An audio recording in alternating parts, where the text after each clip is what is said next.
Can my wife register our child in my absence if we are married under religious law? The short answer? A mother can register the child in the father's name if she has proof of marriage. The whole question, can my wife still register our coming baby's birth under my name in my absence, given that we were married under religious law, or do we need to follow other procedures? The long answer. In terms of the Births and Deaths Registration Act, 1992, the births of all children born in South Africa must be registered within 30 days of their birth. That registration must be done by the parent or parents, guardian, or any other person legally responsible for the child. I can see no reason why your wife would not be able to register the baby's birth under your surname, as you are married. But in the absence of a marriage certificate, she would have to provide other proof of your marriage. This may be what you mean by following procedures. You may be aware that the Constitutional Court finally confirmed in June 2022 in Women's Legal Center Trust v.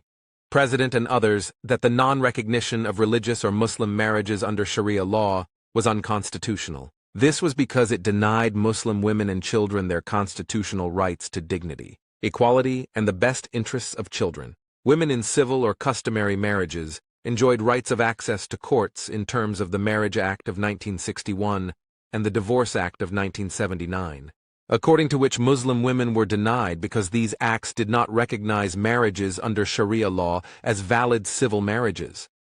In the case of a divorce in which children born in civil or customary marriages are involved, the courts assume an automatic judicial oversight role and are obliged to take into account the best interests of the child. This is not the case for children born of Muslim marriages, who are not provided with the same automatic court supervision. Thus, the court found that the non-recognition of Muslim marriages infringes on the best interests of the child. The Constitutional Court gave Parliament 24 months to amend the laws or introduce new legislation to recognize Muslim marriages, and in the meantime, all Muslim marriages would be regarded as being out of community of property and without accrual. However, in the 24 months before the legislation was amended, women in a religious marriage could access any of the rights in the Marriage Act and the Divorce Act. Mondak points out that the common law definition of marriage was also declared to be inconsistent with the Constitution and invalid because it excluded Muslim marriages. The common law definition of marriage now includes Muslim marriages. Muslim marriages are therefore deemed to be valid and legitimate. The Western Cape government website says that if you are married, the child will be registered under the father's surname.